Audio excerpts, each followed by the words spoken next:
അസ്സലാമു അലൈക്കും വറഹ്മത്തുള്ളാഹി വബറകാതുഹു. പ്രിയപ്പെട്ടവരെ, ഇന്നത്തെ ദിവസം എല്ലാവർക്കും അറിയാം, എല്ലാ സത്യവിശ്വാസികൾക്കും അറിയാം.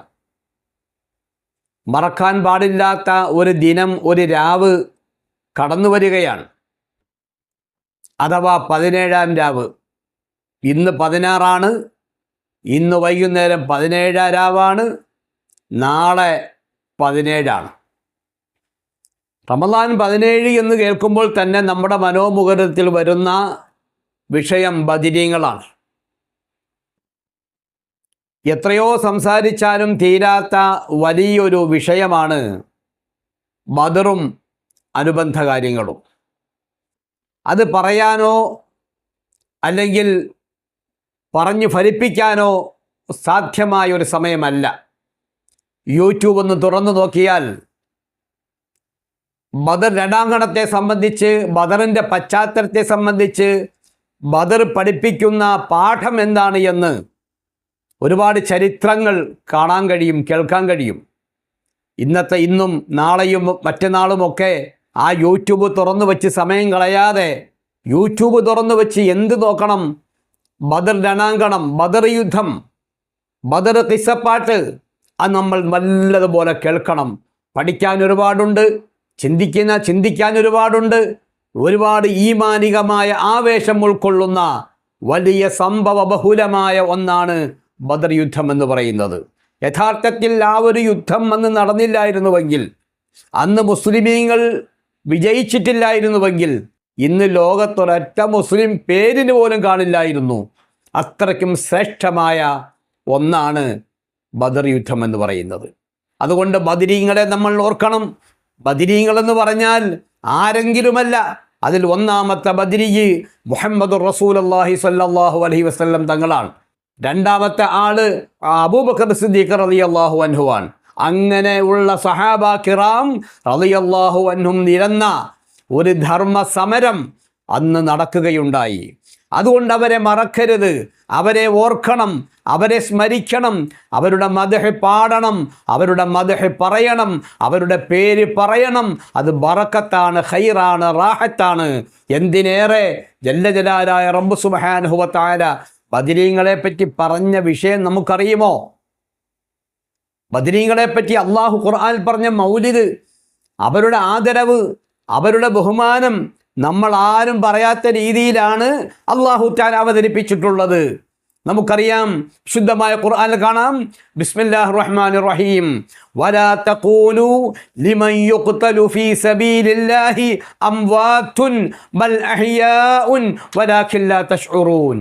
അള്ളാഹു തആല പറയുകയാണ്, ഇങ്ങനെയുള്ള യോദ്ധാക്കളെ സംബന്ധിച്ച്, ഇങ്ങനെയുള്ള ധർമ്മ സമരങ്ങൾ പങ്കെടുത്ത് ഷഹീദാവരെ സംബന്ധിച്ച്, വലാ തഖൂലു, നിങ്ങൾ പറയല്ലേ, ലിമൻ യുഖ്തലു ഫീ സബീലില്ലാഹി, അള്ളാഹുവിൻ്റെ മാർഗത്തിൽ കൊല ചെയ്യപ്പെട്ടവർ അഥവാ ശുഹദാക്കൾ, ആ ശുഹദാക്കളെ പറ്റി നിങ്ങൾ പറയരുത് അംവാത്തിൻ, മരിച്ചവരെന്ന് പറയരുത്. ബൽ അഹ്യാഉൻ, അവർ ജീവിച്ചിരിക്കുന്നവരാണ്, അവർക്ക് ജീവനുള്ളവരാണ്. നമ്മളെപ്പോലെ മദ്യയും മാംസവും അതേപോലെ ചോറും കറിയും കഴിക്കുക, തിന്നുക, കുടിക്കുക, ജീവിക്കുക എന്ന അർത്ഥത്തിലല്ല, മറ്റൊരു ലോകത്താണ്. പക്ഷെ അവരെ സംബന്ധിച്ച് അല്ലാഹു തആല പറഞ്ഞത് ബൽ അഹ്യാഉൻ, അവർ ജീവിച്ചിരിക്കുന്നവരാണ്. പക്ഷേ വലാകിൻ ലാ തശ്ഉറൂൻ, നിങ്ങൾക്കറിയില്ലത്. അവരെ സംബന്ധിച്ച് നിങ്ങൾക്കറിയില്ല. അതുകൊണ്ട് അവരങ്ങ് മരിച്ചു പോയില്ലേ, അവരെ വിളിച്ചിട്ടെന്താ കാര്യം? അവരുടെ പേര് വിളിക്കാൻ പറ്റുമോ? അവരങ്ങ് പോയില്ലേ, അവരങ്ങ് കഴിഞ്ഞു പോയില്ലേ, അവരുടെ സ്വന്തം ശരീരത്തെ രക്ഷിക്കാൻ പോലും അവർക്ക് കഴിയില്ലേ എന്നൊക്കെ ഉള്ള അപരാധങ്ങളും അനാവശ്യ ചർച്ചകളും ചെയ്ത് നമ്മുടെ ഈമാന് കോട്ടം വരരുത്. അല്ലാഹു തആല പറയുന്നത് ജീവിച്ചിരിക്കുകയാണ്. ഇതൊരായത്തിൽ പറയുന്നത് എങ്ങനെയാ?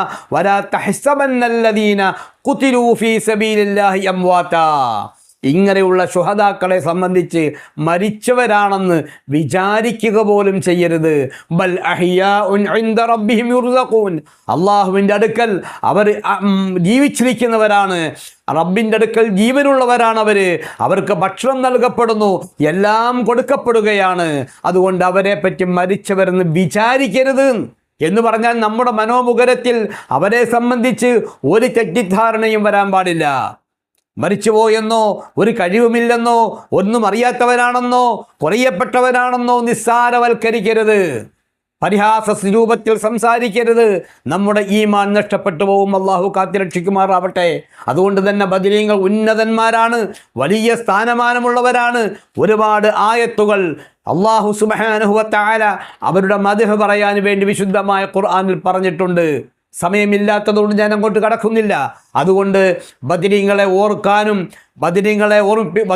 ഓർക്കാനും അവരുടെ കാര്യങ്ങളെ സംബന്ധിച്ച് പഠിക്കാനും, എന്താണ് ബദർ യുദ്ധം, എന്താണ് ബദർ, അതിൻ്റെ പശ്ചാത്തലം എന്താണ് അവിടെ നടന്നത്, ആര് വിജയിച്ചു, എന്താണ് അവസ്ഥ, കാലാവസ്ഥ, ഇതൊക്കെ നമ്മൾ പഠിക്കണം, മനസ്സിലാക്കണം. അത് മനസ്സിലാക്കുമ്പോൾ നമുക്കൊരു കാര്യം വ്യക്തമാണ്. എന്താ വ്യക്തം? അവിടെ ജയിച്ചത് ഒരു വലിയ യുദ്ധമല്ല, മറിച്ച് ഈമാനികമായ ആവേശമാണ്. സ്വന്തം കയ്യിൽ ഒന്നുമില്ലാതെ ആയുധങ്ങളുമായി പോയ ശത്രു സമൂഹത്തെ ഈമാൻ എന്ന് പറയുന്ന വാള്, ഈമാൻ എന്ന് പറയുന്ന പരിച, ഈമാൻ എന്ന് പറയുന്ന വിശ്വാസം, ഈമാൻ എന്ന് പറയുന്ന ആ ഒരു കെട്ടുറപ്പാണ് അവരെ വിജയത്തിലേക്ക് എത്തിച്ചത് എന്ന് വളരെ വ്യക്തമായി സുതാര്യമായി പഠിച്ചാൽ മനസ്സിലാക്കാൻ കഴിയും. അതുകൊണ്ട് ഈമാനികമായ ആ ഒരു അവരുടെ കാര്യം ഓർക്കുമ്പോൾ, ബദരീങ്ങളുടെ ആണ്ട് വരുമ്പോൾ അവരുടെ മദ്ഹുകളും മൗലിദുകളും പാരായണം ചെയ്യുന്നതിലുപരി ഈമാനികമായ ആവേശം നമുക്കുണ്ടാകണം. അള്ളാഹു അതിന് തൗഫീഖ് നൽകി അനുഗ്രഹിക്കുമാറാവട്ടെ.